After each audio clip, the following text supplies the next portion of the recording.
How's it going, YouTube? Welcome back to my poker channel. My name is Andreas, and in today's video I'm going to talk about whether you should quit your job to play poker in 2020, coming right up.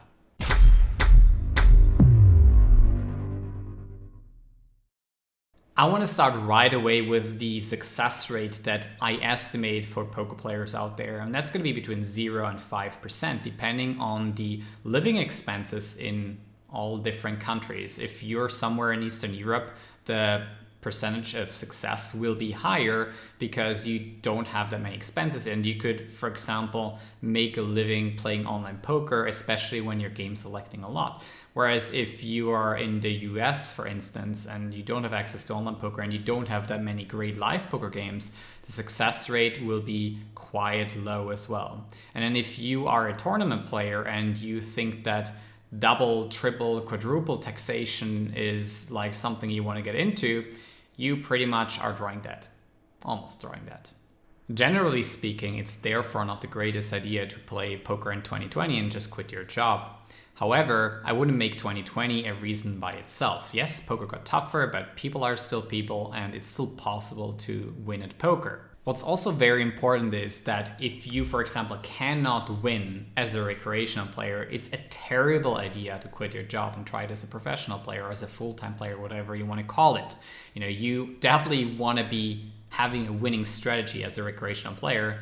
And then if you make the step forward, it is because you need more time, more playing volume to play so you can get a sample. In my opinion, for most people, it's the best idea to try and win as a recreational player first. And if you want to do that, in my opinion, again, it starts all with making some small trade-offs. Let's say you're going out on Friday and Saturday and maybe even some other days of the week. Maybe cut one day out of that. Like, you're basically devoting a lot of your time making that trade-off and devoting that time to poker and try to get better at the game, A, through studying, which you definitely cannot skip, and B, through playing and trying to implement the strategies that you've learned. Moreover, there's other factors that are really important. Your expenses at first. If your expenses are really high and if you're spending like 50K a year or 40K a year, it's a lot of money to spend and try to make back at poker and rely on a high variance game that sometimes gives you less money and sometimes gives you more money if you're a winning player to begin with. And secondly, your net worth is really important. How big is your life role? How many more months can you pay rent for? And how much time will it take for you to find a job in case poker goes wrong? And I would recommend at least like 6 months to 1 year of time that you can be not making any money if you want to try something, or if you, for example, want to work less and still play poker recreationally. You could work like 60% or a 60% job and then have more time towards poker so you can find out whether you can become good with the game. Now let's talk a little bit about playing environments. If you compare online poker to live poker, online poker is probably going to be 10 times harder on average, but I say on average because there's certainly playing environments online that are still fairly easy to beat. You want to watch out for who the players who you are playing against are and how much they can lose on a daily basis. You want to look at the rake structures on each side and what the net rake is that you're paying. And I have some other videos on my channel where I talk about this, so you can find out more.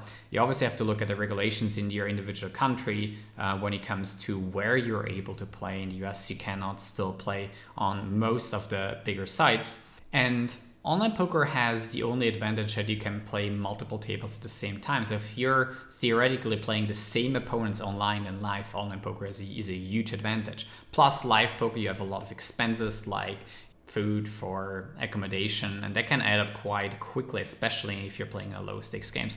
I have previously in other videos mentioned that I would not recommend anyone to play anything below 2-5 no limit. Maybe some 1-3 deep stack no limit games are fine to grind out. Your hourlies might be somewhere around 20 if you're a winning player. But I would mostly recommend games that are 2-5 and bigger, or at least a $500 buy-in game if you want to actually win. Last but not least, I want to talk about tournaments versus cash games. Tournaments have more recreational players in there on average, but the win rates in tournaments are a lot lower, especially in live poker games. It takes a long time to play a tournament, and your daily expenses for the tournament might be $100, $150 at times, right? So you have to play quite large buy-ins and you have to have a large bankroll to play those tournaments. So these basically go out the window a lot of the time. So in live poker, I definitely would advocate playing cash games for the most part and mix in a tournament here and there, and also, basically follow strict bankroll management rules, which I also talk about on some of my other videos on this channel. And if it comes to online poker, if you are able to play lots of tables, I again wouldn't recommend like going over 8 tables that often, especially at the beginning. You want to stick to like 2 to 4 tables in online poker. And at the beginning, you're not going to make a large hourly because you're going to have to gather some experience, work on your game in online tournaments. And yeah, you can become a lot better very quickly if you study hard. But at the same time, online poker tournaments are also not an easy way to make a living at all. And you can, again, start as a recreational player first and take the safe route rather than do something silly. So generally speaking, I think it's a terrible idea for most people to play poker full time in 2020, but it's not because of the year. It is just because of all the obstacles that you are facing.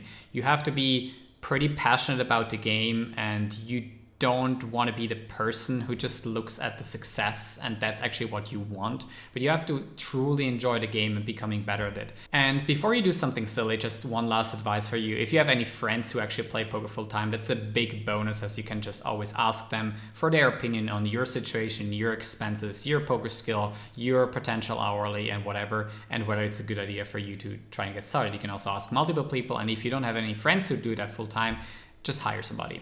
Now I want to thank you for watching this video. Now let me know in the comment section below if some of your questions have not been answered by this video. I would greatly appreciate it. And don't forget to hit the likes. It really helps me to get the video out there for people to see, because that's why I'm making these videos, so people can watch them. So if you want to see my videos also regularly, make sure to not only hit the subscribe button, but also the notification bell so you don't miss a video here in the future. Thanks for watching again, and I'm going to see you for the next video.